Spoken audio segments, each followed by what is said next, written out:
자, 오늘은 우리 읽었던 이 말씀 중에서 제가 요 단어에 탁 꽂혔어요. 허탄하다. 자, 몇 절에 나옵니까? 디모데후서 4절에 나오죠. 4장 4절에 나옵니다. 허탄한 이야기를 따르리라.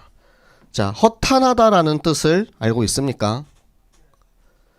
자, 허탄한 이야기, 이런 이야기는 전설이나 그런 이제 미신, 허구의 이야기들을 허탄한 이야기라고 해요.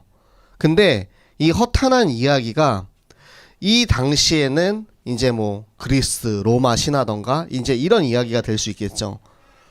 지금 우리가 살고 있는 이 시대에는 사실 굉장히 흔하게 미디어에서 접할 수 있는 수많은 이야기들 중에 하나입니다.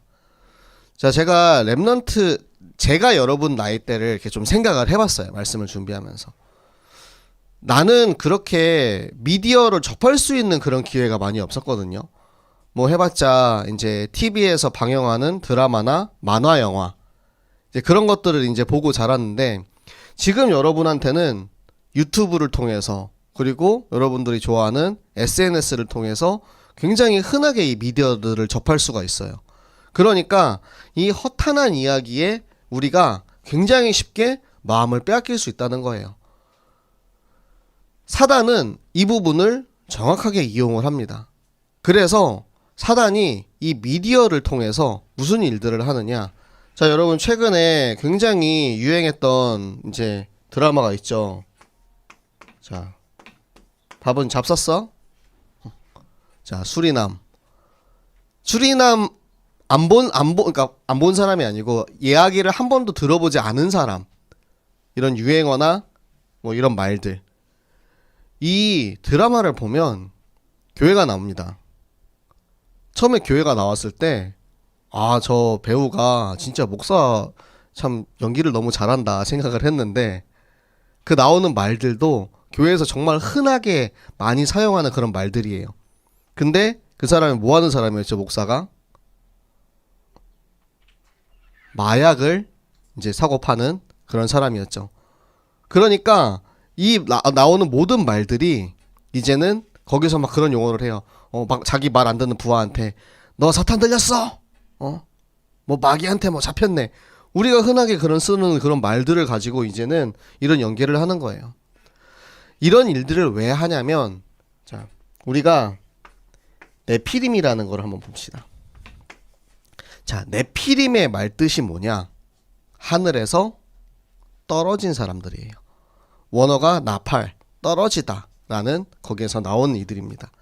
사단은 공중 권세를 잡고 원래 하나님을 섬기던 천사였던 그 사탄이 하나님을 반역하고 배반하고 하나님께로 내쳐져서 이 땅에 떨어진 이후에 지금 이 세상에 저 공중 권세를 붙잡으면서 하는 일들이 뭐냐면, 내가 떨어졌잖아요.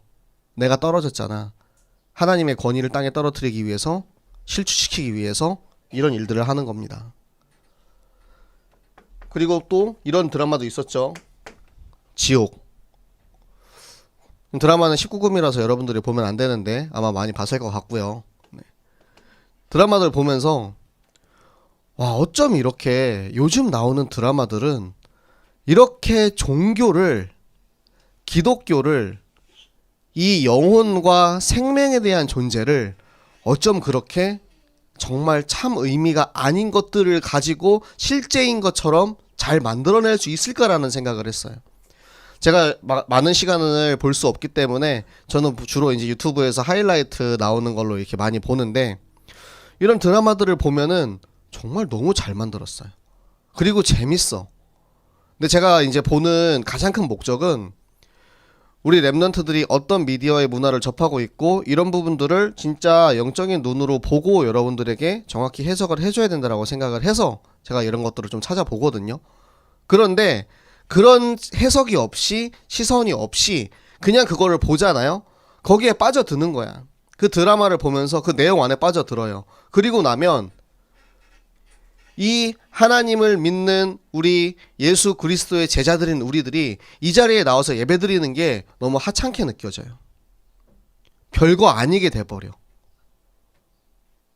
그 사람들이 흔하게 말하는 여러분 은혜 받읍시다, 오늘도 함께 찬양합시다, 기도합시다, 뭐 사탄 들렸다, 이런 이야기들이 너무 그냥 쉽게 느껴지는 거예요. 이런 것들을 통해서 우리의 정체성을 흔들어 놓습니다. 내가 누구인지 헷갈리게 만드는 거예요. 내가 누구인지, 내가 어떠한 사람인지, 내가 어떤 권세를 가지고 있는지, 하나님께서 우리를 통해서 무엇을 하기 원하시는지, 이런 부분들을 막 흐트러 놓는 거야. 이렇게 애매모호하게. 없는 건 아니에요. 자세히 보면 이 뒤에 정체성이라는 글자가 보이죠. 없는 건 아니야. 있는데 애매하게 흐트러 놔요. 있는 듯 없는 듯. 나는 하나님의 자녀 렘넌트인데, 나는 야곱이 아니고 이스라엘인데, 하나님이 나를 통해서 많은 일들을 하기 원하시고 생명을 살리기 원하시는데, 이런 것들을 다 잊어버리고 그냥 허탄한 이야기에 빠져서 세상이 이끄는 대로 목줄 잡혀가지고 질질질질 끌려가게 되는 것입니다. 여러분들 정체성을 기억하시기 바랍니다. 오늘의 이 예배를 통해서, 오늘 우리에게 주시는 이 본문의 말씀을 통해서, 이 성경의 한 구절 한 구절을 통해서 내가 누구인지 깨닫고 하나님이 오늘 나에게 들려주시는 하나님의 말씀을 정확하게 듣고 돌아가시기 바랍니다. 자, 우리 오늘 성경 한 구절 한 구절 읽으면서 같이 여러분들 이야기하도록 하겠습니다. 자, 하나님 앞과 살아있는 자와 죽은 자를 심판하실 그리스도 예수 앞에서 그가 나타나실 것과 그의 나라를 두고 엄히 명하노니. 여러분, 오늘 나오는 이 디모데후서 4장의 말씀은 바울이 자신의 영적인 아들인 디모데에게 엄히 말하노니, 정말 진지하게 얘기하는 거예요. 진짜 진지하게 내가, 나의 영적인 아들 디모데가 이거를 꼭 들어야 한다라고 엄하게 이야기하고 있는 것입니다. 여러분들도 그 엄하게 이야기하는 그 어투를 기억하시고 여러분이 그렇게 꼭 받으시기 바래요. 그리고 뭘 하십니까? 너는 말씀을 전파하라. 때를 얻든지 못 얻든지 전파하라.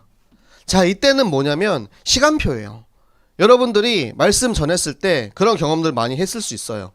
나는 가서 진짜 어렵게 큰 마음을 먹고 복음을 전했는데 이 사람이 영접을 안 했어. 내가 진짜 영접을 딱 하고 그렇게 그런 막 되게 보람도 있고 막 이럴 때 있을 것 같은데 영접을 안 한 거야. 그거는 때가 아직 안 된 거예요. 그 사람에 대한 영적인 시간표가 오지 않았을 겁니다.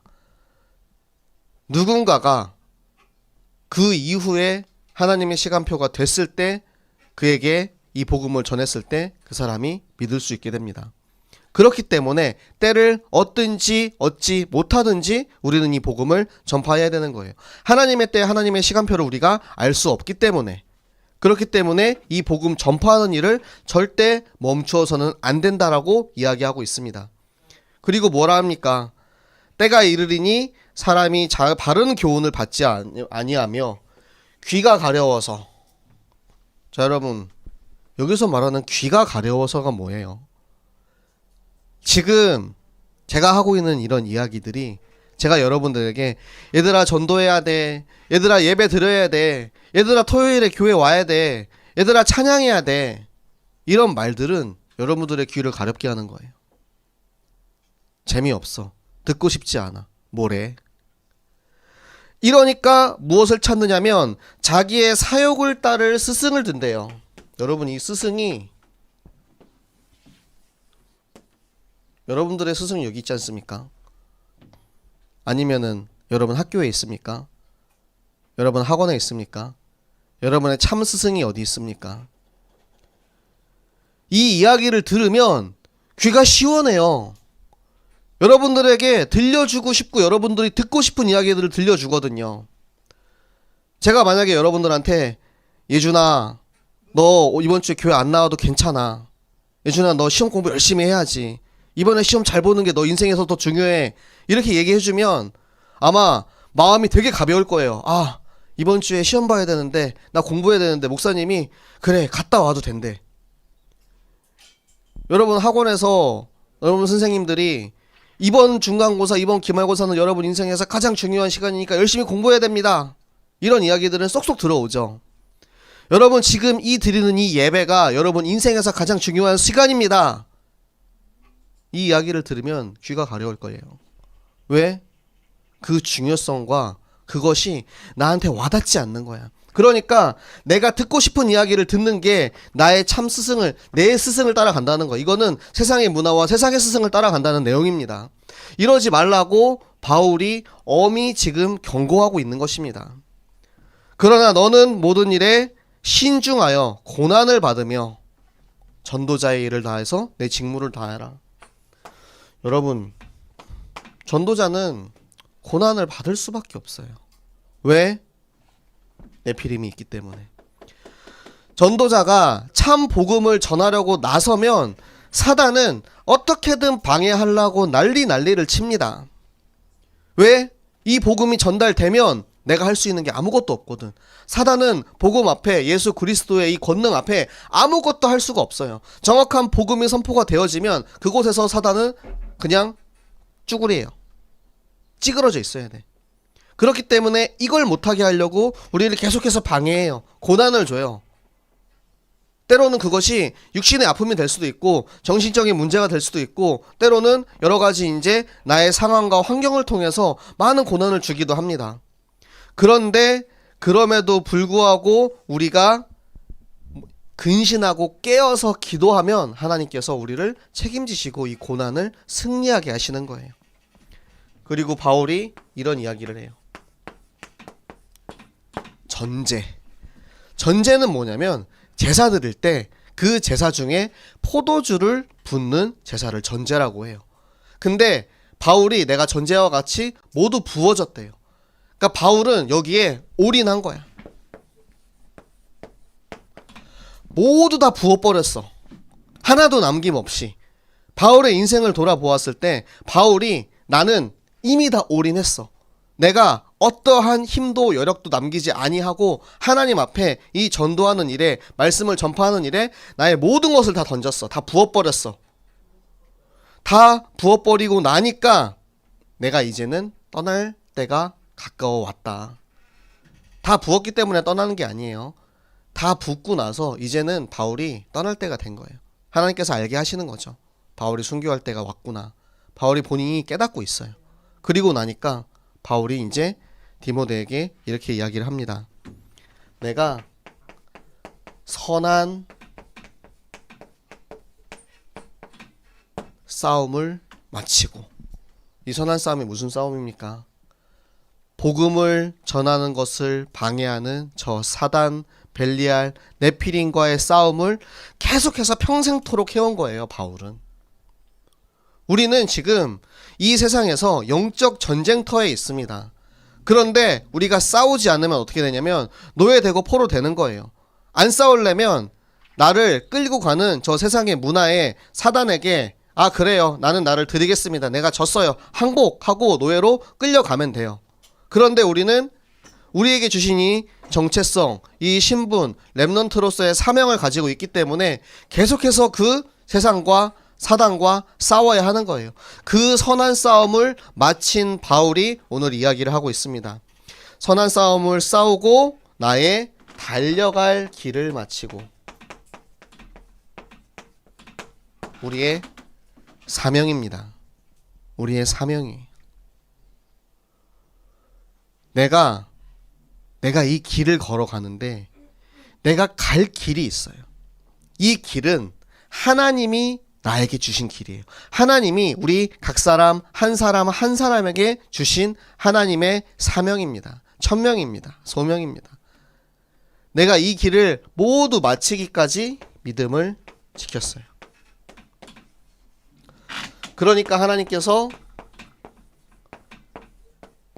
이 모든 것을 지킨 바울에게 의의 면류관을 허락하십니다. 누가 감히 하나님 앞에 하나님, 저는 이제 내가 하나님 앞에 할 거 다 했어요. 저는 이제 의인입니다. 누가 감히 하나님 앞에 이렇게 이야기할 수 있을까요? 바울은 정말 모든 것을 다해서 올인했기 때문에 그런 확실한 믿음을 가지고 있었어요. 하나님께서 나에게 이 의의 면류관을 예비하셨다. 그렇기 때문에 그 하나님께서 나에게 예비하신 의의 면류관이 있기 때문에 나는 이제 전혀 아쉬울 거 없이 후련하게 떠날 수 있는 거예요. 그런데 이게 바울에게만 주신 게 아니고 바울만이 아닌 주의 나타나심을 사모하는 모든 자에게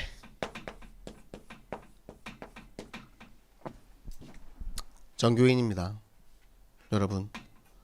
여러분이 하나님의 말씀을 사모하고 말씀을 따라서 매주 강단에서 주시는 강단의 말씀을 믿고 순종하고 아멘으로 따라가는 모든 이들은 이 의의 면류관을 다 받을 수 있어요.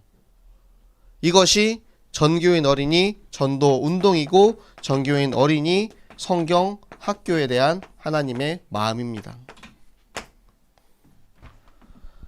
하나님의 일을 할 때 하나님께서는 우리를 반드시 책임지십니다. 내가 나의 사역과 내 생각과 세상의 것들을 쫓아가는 것이 아니고 하나님의 마음과 하나님의 생각을 알고 쫓아갈 때 하나님께서는 이 모든 것을 책임지시고 그의 나타나심을 사모하는 모든 자, 우리 이 자리에 앉은 모든 렘넌트들과 교사들에게 하나님께서 내가 의의 면류관을 예비하고 있으니까 같이 가자, 따라가자 이야기하는 거예요.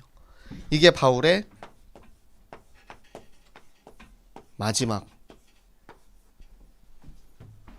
마지막 부탁이자 마지막 명령이자 마지막 유언입니다. 어제 미션홈 할 때 우리 렘넌트들이랑 그런 얘기를 했어요. 얘들아, 너희는 너희의 마지막이 되었을 때 무엇을 하고 싶니? 바울은 마지막에 남긴 게 이 말이잖아요. 말씀을 전파하라. 그러니까 이런저런 이제 친구들이 이야기하는데 대부분 이제 나는 편지를 남기고 싶다. 막 이런 얘기를 막 해요. 편지를 남기고 내가 그동안 어떻게 살았는지에 대해서 남기고 뭐 또 사랑하는 이들에게 남긴 말도 남기고 그런 것들을 막 이제 이야기하는 거예요. 바울이 남긴 것은 이것입니다. 여러분, 우리가 이제 꼭 죽는다고 해서 그 마지막이 아니잖아요. 저도 그 생각을 해봤어요. 저는 언젠가는 이제 한국을 떠나야 하는 사람이니까 내가 한국을 떠날 때 우리 렘넌트들에게 마지막으로 나는 무엇을 남길 수 있을까? 마지막으로 무엇을 남기는 게 맞을까? 나는 무엇을 남기고 싶을까? 이런 생각들을 해본 거예요. 근데 저는 그 얘기를 해주고 싶어요. 얘들아, 우리 선교지에서 만나자. 선교지에서 목숨 걸고 진짜 죽을 수도 있는 그 선교지에 우리 렘넌트들이랑 같이 가고 싶어요. 여러분들이 단 한 번이라도 진짜 나의 생명을 걸고 이 복음을 전하는 것을 체험하잖아요. 여러분, 인생이 바뀝니다. 여러분이랑 하등 다를 것 없던 제가 진짜 영적 최전방인 그 선교지에 가서 전 그 당시에 교회에서도 유령 회원 같은 존재였거든요. 처음 선교 갔을 때 교회도 나올랑 말랑하고 뭐 가끔씩 나와서 예배 드리고 뭐 자주 얘기했지만 교회 그냥 부장님이랑 얼굴 비치고 인사하려고 나 교회 잘 나오고 있어요. 약간 그런 이제 겉으로만 모범생인 그런 신앙생활 하려고 막 그렇게 하고 있었는데 실제 선교 현장에 가가지고 그곳에서 치열한 영적인 전쟁, 막 귀신 들린 사람도 만나고 막 병든 자도 만나고 막 거기서 막 우리가 진짜 말씀 전하고 복음 전할 때 막 그곳에 진짜 성령의 불같은 바람 같은 역사가 일어나는 그런 것들을 치열한 것들을 하나님께서 딱 보여주시면서 진짜 하나님이 살아계심을 저한테 딱 체험하게 하시더라고요. 그 전까지는 머리로만 믿고 알고 있던 나의 신앙생활이 이제는 정말 아는 신앙이 아닌 믿는 신앙이 되었어요. 그래서 여러분들이랑 저는 같이 선교하고 싶어요. 같이 이 길을 가고 싶어요. 같이 이 복음 전하는데 생명을 걸고 싶어요. 그래서 여러분들이 내 생명을 걸었을 때 하나님이 나에게 얼마나 많은 것들을 책임져 주시고 채워주시는지를 여러분들이 꼭 체험하셨으면 좋겠습니다. 하나님은 그렇게 우리를 사랑하세요. 그렇게 여러분 한 사람 한 사람을 사랑하십니다. 절대 포기하지 않으세요. 절대 포기하지 않으시고, 비록 내가 지금 이 시간 이 자리에서는 귀가 막혀서 마음이 다쳐서 내 머리로는 지금 딴 생각을 하고 있어서 하나님의 말씀이 지금은 들려오지 않을 수 있어요. 그런데 이 말씀이 정말 살아있기 때문에 지금 내가 인식하고 있지 못할지라도 그 말씀이 살아서 내 귀를 통해서 내 안에 자리하고 있다가 내 영에 있다가 가장 필요한 순간에 하나님께서는 이 말씀을 꺼내 쓰십니다. 여러분, 말씀의 자리에 있으시기 바랍니다. 말씀의 자리에 있기만 하면 반드시 하나님께서 하나님의 때에, 하나님의 시간표에 여러분들을 들어서 사용하십니다.